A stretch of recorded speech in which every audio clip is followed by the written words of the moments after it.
നമസ്കാരം സുഹൃത്തുക്കളെ, ഇന്ന് നമ്മൾ യാത്ര ചെയ്യുന്നത് ഹിമാലയത്തിൻ്റെ നിഗൂഢതകൾ നിറഞ്ഞ കുമയൂൺ മലനിരകളിലേക്കാണ്. ലോക പ്രശസ്ത വേട്ടക്കാരൻ ജിം കോർബറ്റിൻ്റെ ക്ഷേത്രക്കടുവ എന്ന വിഖ്യാത പുസ്തകത്തിൻ്റെ തുടക്കം നിങ്ങളെ ഒന്ന് പരിചയപ്പെടുത്താം. കാടിനെ സ്നേഹിക്കുന്നവർക്കും സാഹസികത ഇഷ്ടപ്പെടുന്നവർക്കും ഈ വരികൾ ഒരു അത്ഭുതമായിരിക്കും. കോർബറ്റ് തൻ്റെ കഥ തുടങ്ങുന്നത് തന്നെ നമ്മളെ ചിന്തിപ്പിക്കുന്ന ഒരു കാര്യത്തോടെയാണ്.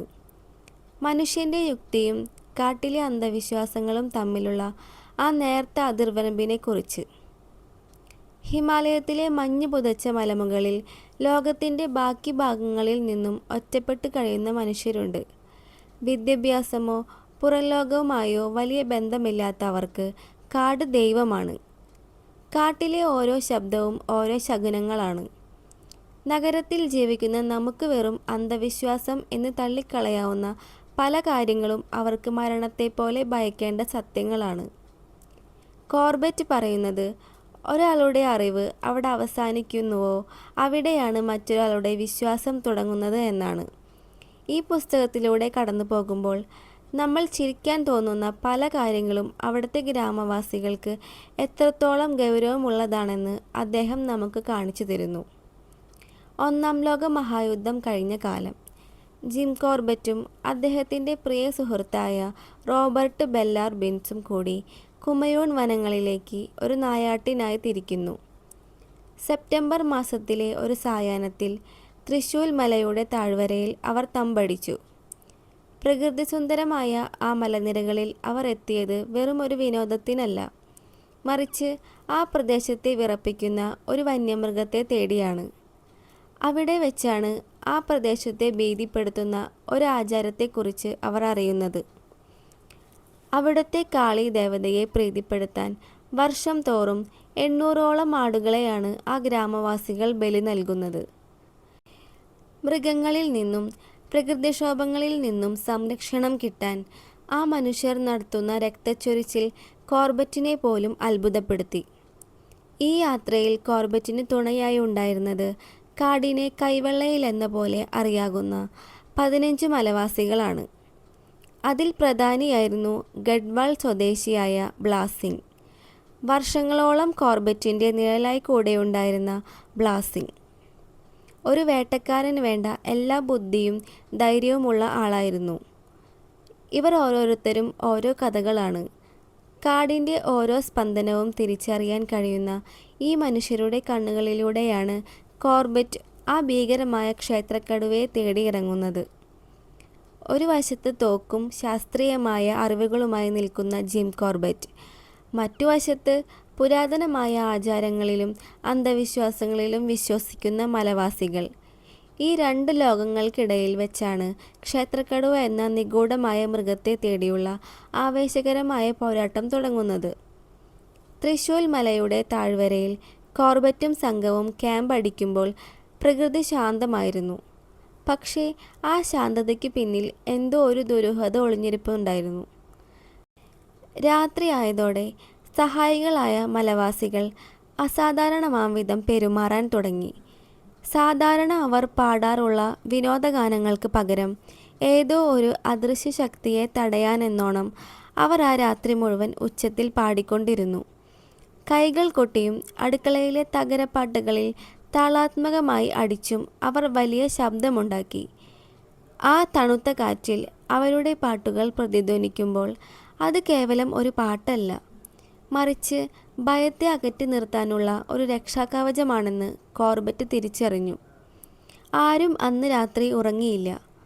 വെളിച്ചം കുറയുമ്പോഴെല്ലാം അവർ തീ കൂട്ടി ആളിപ്പിച്ചുകൊണ്ടിരുന്നു. നേരം വെളുത്തപ്പോൾ ആ കാടിൻ്റെ നിഗൂഢതകൾ ഒന്നുകൂടി വർദ്ധിച്ചു. ഊർജ്ജസ്വലരായി വേട്ടയ്ക്കിറങ്ങേണ്ട തൻ്റെ സഹായികൾ എല്ലാവരും തളർന്നു പോയിരിക്കുന്നു. കുടിവെള്ളം മലിനമാണെന്നും വിറക് ശേഖരിക്കാൻ പ്രയാസമാണെന്നും പറഞ്ഞ് അവർ ഓരോ ഒഴിവുകഴിവുകൾ നിരത്തി.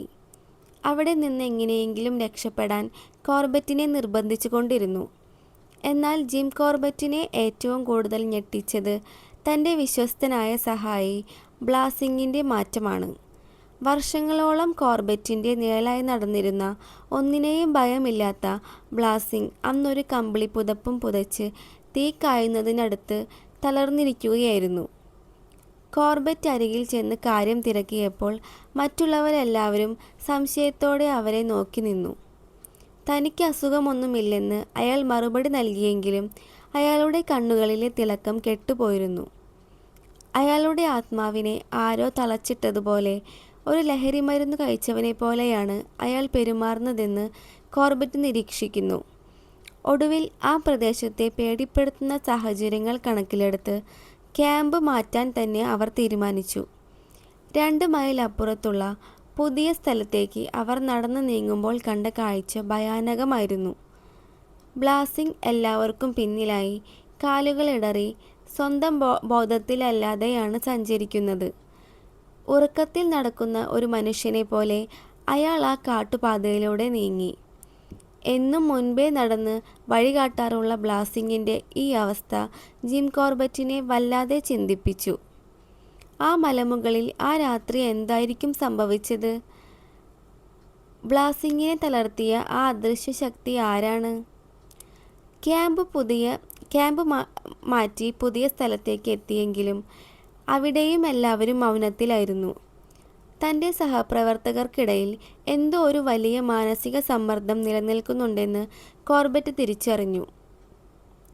ഇതിനിടയിൽ തൻ്റെ സംഘത്തിലെ പർവ്വതാരോഹകരിൽ പ്രധാനിയായിട്ടുള്ള തോങ്സിങ്ങിനെ കോർബറ്റ് രഹസ്യമായി വിളിച്ചു. ബ്ലാസിങ്ങിൻ്റെ വിചിത്രമായ പെരുമാറ്റത്തിൻ്റെ കാരണമെന്താണെന്ന് കോർബറ്റ് അയാളോട് ആരാഞ്ഞു. ആദ്യം തോങ്സിങ് ഒന്നും പറയാൻ തയ്യാറായില്ലെങ്കിലും കോർബറ്റ് ഗൗരവത്തിൽ ചോദിച്ചപ്പോൾ അയാൾ ആ ഭീകരമായ രഹസ്യം വെളിപ്പെടുത്തി. തോങ്സിങ് പറഞ്ഞ ആ കഥ കേട്ട് കോർബറ്റ് പോലും ഒരു നിമിഷം സ്തംഭിച്ചുപോയി.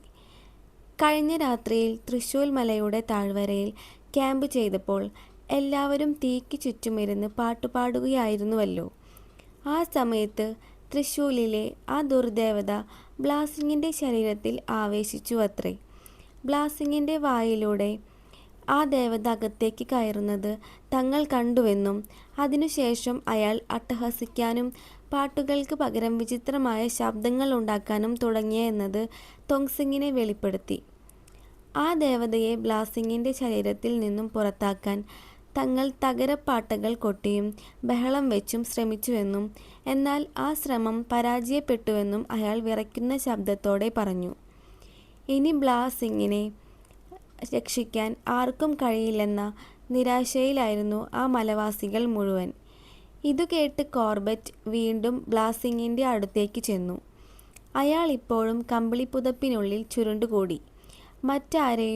മറ്റാരുമായും സംസാരിക്കാതെ ഒരു മൂലയിൽ ഇരിക്കുകയായിരുന്നു. മറ്റുള്ളവർ പറയുന്നത് കേൾക്കാൻ പോലും കഴിയാത്തത്ര ദൂരത്തേക്ക് അയാൾ മനസ്സുകൊണ്ട് മാറിപ്പോയിരുന്നു. കോർബറ്റ് അയാളോട് കാര്യങ്ങൾ തിരക്കിയപ്പോൾ തികഞ്ഞ നിരാശയോടെയും വേദനയോടെയുമാണ് അയാൾ പ്രതികരിച്ചത്. സാഹിബ്, ഇനി അതൊക്കെ പറഞ്ഞിട്ട് എന്ത് പ്രയോജനമാണുള്ളത്? നടന്ന കാര്യങ്ങൾ അതേപടി പറഞ്ഞാൽ നിങ്ങൾ എന്നെ വിശ്വസിക്കുകയുമില്ല എന്നതായിരുന്നു ബ്ലാസിങ്ങിൻ്റെ മറുപടി. താൻ ബ്ലാസിങ്ങിനെ എപ്പോഴും വിശ്വസിച്ചിട്ടുണ്ടെന്ന് കോർബറ്റ് ഉറപ്പിച്ച് പറഞ്ഞപ്പോൾ, അതെ, നിങ്ങൾ എന്നെ ഒരിക്കലും അവിശ്വസിച്ചിട്ടില്ല, പക്ഷേ ഈ അനുഭവം നിങ്ങൾക്ക് മനസ്സിലാക്കാൻ കഴിയില്ല എന്ന് പറഞ്ഞ് ബ്ലാസിങ് മൗനത്തിലായി. യുക്തിക്ക് നിരക്കാത്ത ഈ സംഭവങ്ങൾ കോർബറ്റിനെ വല്ലാതെ കുഴപ്പിച്ചു. ആ രാത്രിയിൽ സത്യത്തിൽ എന്താണ് സംഭവിച്ചത്? ഒരു മനുഷ്യൻ്റെ ആത്മാവിനെ തളച്ചിടാൻ മാത്രം ശക്തിയുള്ള എന്തോ ഒന്ന് ആ മലനിരകളിലുണ്ടോ? ബ്ലാസിങ്ങിൻ്റെ വിചിത്രമായ പെരുമാറ്റത്തിൻ്റെ കാരണമന്വേഷിച്ച് കോർബറ്റിന് മുന്നിൽ അയാൾ ആ ഭയാനകമായ സത്യം തുറന്നു പറഞ്ഞു. തലേദിവസം രാത്രിയിൽ ഞങ്ങൾ പാട്ടുപാടിക്കൊണ്ടിരുന്നപ്പോൾ തൻ്റെ തൊണ്ടയിലൂടെ തൃശൂലത്തിലെ ആ ദുർദേവത ശരീരത്തിനുള്ളിലേക്ക് പ്രവേശിച്ചു എന്ന് ബ്ലാസിങ് ഉറപ്പിച്ച് വിശ്വസിച്ചു. ആ ദേവത തന്നിൽ പ്രവേശിക്കുന്നത് മറ്റുള്ളവർ കണ്ടുവെന്നും തന്നെ രക്ഷിക്കാൻ അവർ തകരപ്പാട്ടുകളിൽ അടിച്ചും ബഹളം വെച്ചും ശ്രമിച്ചെങ്കിലും ആ ദേവത തന്നെ വിട്ടു പോയില്ലെന്നും അയാൾ വേദനയോടെ പറഞ്ഞു. ദേവത ഇപ്പോൾ എവിടെയുണ്ട് എന്ന കോർബറ്റിൻ്റെ ചോദ്യത്തിന് തൻ്റെ വയറിൻ്റെ അടിഭാഗം തൊട്ടുകൊണ്ട്, സാഹിബ്, അത് ഇതാ ഇവിടെയുണ്ട്. അതിവിടെ അനങ്ങുന്നത് എനിക്കറിയാൻ കഴിയുന്നുണ്ട് എന്ന് തികഞ്ഞ അന്ധവിശ്വാസത്തോടെ ബ്ലാസിംഗ് മറുപടി നൽകി. വിദ്യാഭ്യാസമുള്ള ഒരാൾക്കിത് അവിശ്വസനീയമായി തോന്നാമെങ്കിലും ബ്ലാസിങ്ങിനെ സംബന്ധിച്ചിടത്തോളം അതൊരു കടുത്ത യാഥാർത്ഥ്യമായിരുന്നു. ജിം കോർബറ്റും അദ്ദേഹത്തിൻ്റെ സുഹൃത്തായ റോബർട്ടും മാസങ്ങളോളം നീണ്ട അതീവ കൃത്യമായ പ്ലാനിങ്ങിനു ശേഷമാണ് ഈ വലിയ പരിപാടി ഷിക്കാർ നായാട്ട് തുടക്കമിട്ടത്. കുമിയോണിലെ അതീവ ദുർഘടമായ വനമേഖലയിൽ വച്ച് നടത്താൻ നിശ്ചയിച്ച ഈ ദൗത്യത്തിനായി റോബർട്ട് 7 ദിവസവും കോർബറ്റ് 10 ദിവസവും കഠിനമായി നടന്ന് യാത്ര ചെയ്താണ് ലക്ഷ്യസ്ഥാനമായിട്ടുള്ള നായാട്ട് കേന്ദ്രത്തിൽ എത്തിച്ചേർന്നത്. അവിടെ എത്തിയ ഉടൻ തന്നെ റോബർട്ട് ഒട്ടും സമയം കളയാതെ കാടിൻ്റെ പടിഞ്ഞാറൻ ഭാഗങ്ങൾ വിശദമായി നിരീക്ഷിക്കാനും ബാറോ എന്ന് വിളിക്കുന്ന കാട്ടുജീവികളെ കണ്ടെത്താനും തൻ്റെ സമയം നീക്കിവെച്ചു. എന്നാൽ ഇത്രയധികം ആവേശത്തോടെയും പ്രതീക്ഷയോടെയും തുടങ്ങിയ ആ നായാട്ട് ദൗത്യത്തിന് ബ്ലാസിങ്ങിൻ്റെ വിചിത്രമായ അവസ്ഥ ഒരു വലിയ തടസ്സമായി മാറി. ബ്ലാസിങ്ങിൻ്റെ ശരീരത്തിനുള്ളിൽ തൃശൂലിലെ ആ ദുർദേവത പ്രവേശിച്ചു എന്ന് മറ്റുള്ളവർ ഉറച്ചു വിശ്വസിച്ചതോടെ ക്യാമ്പിലെ അന്തരീക്ഷം തന്നെ മാറിമറിഞ്ഞു. ബ്ലാസിംഗ് തൻ്റെ വയറിൻ്റെ അടിഭാഗം തൊട്ടുകൊണ്ട്, "സാഹിബ്, ആ ദേവത ഇതാ ഇവിടെയുണ്ട്. അത് അനങ്ങുന്നത് എനിക്ക് അറിയാൻ കഴിയുന്നുണ്ട്" എന്ന് പറഞ്ഞ് കോർബറ്റിനെ പോലും അമ്പരിപ്പിച്ചു. 1 മാസം നീണ്ടു നിൽക്കേണ്ട ഈ ഷിക്കാർ പരിപാടിയിൽ സഹായികളുടെ ആത്മവിശ്വാസവും സഹകരണവും വളരെ പ്രധാനമായിരുന്നു. എന്നാൽ ബ്ലാസിങ്ങിനെ ഇപ്പോൾ എല്ലാവർക്കും പേടിയാണ്. അയാളോടൊപ്പം നടക്കാനോ സംസാരിക്കാനോ ആരും തയ്യാറാകാത്ത ഒരവസ്ഥ അവിടെ രൂപപ്പെട്ടു. വേട്ടയാടൽ പോലുള്ള അപകടം നിറഞ്ഞ ഒരു പണിയിൽ ഇത്തരം ഭയവും അന്ധവിശ്വാസവും നിലനിൽക്കുന്നത് ദൗത്യം പരാജയപ്പെടാൻ കാരണമാകുമെന്ന് കോർബറ്റ് തിരിച്ചറിഞ്ഞു. ഇതിൽ വ്യക്തിപരമായ അഭിപ്രായങ്ങൾക്ക് പ്രസക്തിയില്ലെന്നും മറിച്ച് ക്യാമ്പിലെ മറ്റുള്ളവരുടെ വിശ്വാസമാണ് ഷിക്കാർ തുടരുന്നതിന് തടസ്സമെന്നും അദ്ദേഹം മനസ്സിലാക്കി. ഒടുവിൽ മാസങ്ങളോളം പ്ലാൻ ചെയ്ത ആ വലിയ നായാട്ട് പരിപാടി പകുതി വഴിയിൽ ഉപേക്ഷിക്കാൻ കോർബറ്റും റോബർട്ടും മനസ്സില്ലാ മനസ്സോടെ തീരുമാനിച്ചു. ഒരു മൃഗത്തെ വേട്ടയാടുന്നതിനേക്കാൾ എത്രയോ ദുഷ്കരമാണ് മനുഷ്യൻ്റെ ആഴത്തിലുള്ള വിശ്വാസങ്ങളെ നേരിടുക എന്നത് ഈ സംഭവം നമ്മളെ ഓർമ്മപ്പെടുത്തുന്നു. ഷിക്കാർ പരിപാടി പാതി വഴിയിൽ ഉപേക്ഷിക്കാൻ തീരുമാനിച്ചതോടെ ജിം കോർബറ്റും സംഘവും തിരികെ നൈനിറ്റാളിലേക്ക് മടങ്ങുകയാണ്. റോബർട്ട് തൻ്റെ സംഘവുമായി വേർപിരിഞ്ഞപ്പോൾ കോർബറ്റ് ബ്ലാസിംഗ് ഉൾപ്പെടെ ബാക്കി 14 പേരെയും കൂട്ടി 10 ദിവസത്തെ കാൽനട യാത്രയ്ക്ക് ശേഷം നൈനിറ്റാളിൽ തിരിച്ചെത്തി. ഏകദേശം 30 വയസ്സ് മാത്രം പ്രായമുള്ള, അതുവരെ അതീവ ആരോഗ്യവാനായിട്ടുള്ള ബ്ലാസിംഗ് നൈനിറ്റാളിൽ എത്തിയപ്പോഴേക്കും ഒരു ജീവച്ഛവം പോലെ മാറിയിരിക്കുന്നു. നിരാശയും ഭയവും നിറഞ്ഞ കണ്ണുകളുമായി അയാൾ തൻ്റെ ജീവിതം പാതി വഴിയിൽ ഉപേക്ഷിച്ച മട്ടിലായിരുന്നു. ബ്ലാസിങ്ങിനെ സഹായിക്കാൻ കോർബറ്റ് അവിടുത്തെ പ്രമുഖരായ ഡോക്ടർമാരുടെ സഹായം തേടി. നൈനിറ്റാളിലെ സിവിൽ സർജനായിരുന്ന കേണൽ കുക്ക് ബ്ലാസിങ്ങിനെ അതീവ ശ്രദ്ധയോടെ മണിക്കൂറുകളോളം പരിശോധിച്ചു.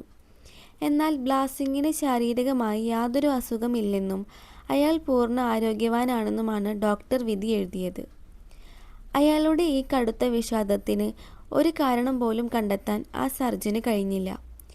ഈ സാഹചര്യത്തിലാണ് കോർബറ്റിൻ്റെ മനസ്സിൽ ഒരു പുതിയ ബുദ്ധി ഉദിച്ചത്.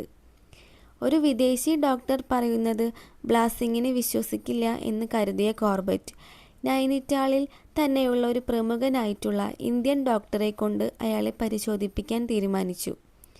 ആ ഡോക്ടർ ഒരു ഹൈന്ദവനും മലവാസിയുമായതുകൊണ്ട് ബ്ലാസിങ്ങിൻ്റെ വയറ്റിൽ ദേവത ഒന്നുമില്ലെന്ന് അയാളെ വിശ്വസിപ്പിക്കാൻ ഒരു ഇന്ത്യൻ ഡോക്ടർക്ക് സാധിക്കുമെന്ന് കോർബറ്റ് പ്രതീക്ഷിച്ചു. എന്നാൽ കോർബറ്റിൻ്റെ ആ പ്രതീക്ഷകളും പാടെ തകർന്നുപോയി. ബ്ലാസിങ്ങിനെ കണ്ട മാത്രയിൽ തന്നെ ആ ഇന്ത്യൻ ഡോക്ടർക്കും എന്തോ പന്തികേട് തോന്നിത്തുടങ്ങി. ശാസ്ത്രത്തിനും യുക്തിക്കും അപ്പുറം എന്തോ ഒന്ന് ബ്ലാസിങ്ങിനെ കീഴടക്കിയിട്ടുണ്ടെന്നും വെറും ഒരു മരുന്നുകൊണ്ട് അയാളെ മാറ്റാൻ കഴിയില്ലെന്നുമുള്ള തിരിച്ചറിവ് കോർബറ്റിനെ വല്ലാതെ വേദനിപ്പിച്ചു. തൻ്റെ ഏറ്റവും വിശ്വസ്തനായ വേട്ടക്കാരൻ ഒരു അദൃശ്യമായ ഭയത്തിന് മുന്നിൽ തളർന്നു പോകുന്നത് നോക്കി നിൽക്കാനേ അദ്ദേഹത്തിന് സാധിച്ചുള്ളൂ. കാട്ടിലെ വന്യമൃഗങ്ങളെ തോക്കുകൊണ്ട് കീഴടക്കാമെങ്കിലും മനുഷ്യൻ്റെ മനസ്സിലെ അന്ധവിശ്വാസങ്ങളെ നേരിടാൻ ശാസ്ത്രത്തിന് പോലും പരിമിതികൾ ഉണ്ടെന്ന് അയാൾ അന്ന് മനസ്സിലാക്കി. ബ്ലാസ്റ്റിങ്ങിനെ രക്ഷിക്കാനുള്ള കോർബറ്റിൻ്റെ അവസാന ശ്രമങ്ങളും പരാജയപ്പെടുന്ന കാഴ്ചയാണ് നാം ഇവിടെ കാണുന്നത്. നൈനിറ്റാളിലെ ഇന്ത്യൻ ഡോക്ടർ ബ്ലാസിങ്ങിനെ പരിശോധിച്ചെങ്കിലും അയാളുടെ ഉള്ളിലെ ആ അദൃശ്യമായ ഭയത്തെ ചികിത്സിക്കാൻ മരുന്നുകൾക്ക് കഴിയില്ലെന്ന് ആ ഡോക്ടർക്കും ബോധ്യപ്പെട്ടു. ബ്ലാസിങ്ങിൻ്റെ ഉള്ളിലെ ആ ദേവത വസിക്കുന്നുണ്ട്, അതിനെ പുറത്തെടുക്കാൻ എനിക്ക് കഴിയില്ല എന്ന് പറഞ്ഞ് ഡോക്ടർ കൈമലർത്തിയപ്പോൾ കോർബറ്റും തീർത്തും നിസ്സഹായനായി. ഒടുവിൽ ബ്ലാസിങ്ങിൻ്റെ ഗ്രാമത്തിൽ നിന്നും വന്ന ബന്ധുക്കളോടൊപ്പം അയാൾ സ്വന്തം നാട്ടിലേക്ക് തിരിച്ചയക്കാൻ കോർബറ്റ് തീരുമാനിച്ചു. പണം നൽകി അവരെ സഹായിച്ച കോർബറ്റ് 8 ദിവസത്തെ ആ യാത്രയ്ക്കു ശേഷം ബ്ലാസിങ്ങിന് സുരക്ഷിതനായി വീട്ടിലെത്തി എന്ന വാർത്ത കേൾക്കാൻ കാത്തിരുന്നു. എന്നാൽ നാട്ടിലെത്തിയ അന്ന് രാത്രി ബ്ലാസിങ് തൻ്റെ ബന്ധുക്കളെയും സുഹൃത്തുക്കളെയും വിളിച്ച് ഒരു കാര്യം അറിയിച്ചു. തൻ്റെ ഉള്ളിലെ ആ ദേവതയ്ക്ക് ഉടൻ തന്നെ തൃശ്ശൂലിലെ മലനിരകളിലേക്ക് മടങ്ങണമെന്നും അതിന് തൻ്റെ മരണം അനിവാര്യമാണെന്നും അയാൾ പറഞ്ഞു. ആ വാക്കുകൾക്ക് തൊട്ടു പിന്നാലെ അയാൾ കട്ടിലിൽ കിടന്നു. നിമിഷങ്ങൾക്കുള്ളിൽ ആ ദേഹം തണുത്തുറഞ്ഞു. പിറ്റേന്ന് രാവിലെ തന്നെ അയാളുടെ ശവമടക്ക് നടന്നു. ഈ ദുരന്തം കോർബറ്റിനെ വല്ലാതെ ചിന്തിപ്പിച്ചു.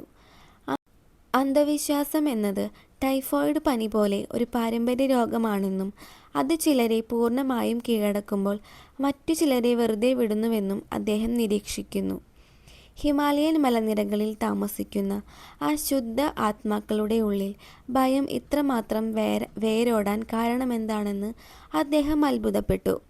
ശാസ്ത്രീയമായ അറിവുകളുള്ള നമുക്ക് ഇത് അവിശ്വസനീയമായി തോന്നാമെങ്കിലും ബ്ലാസിങ്ങിനെ സംബന്ധിച്ചിടത്തോളം ആ ഭയം മരണത്തേക്കാൾ സത്യമായിരുന്നു.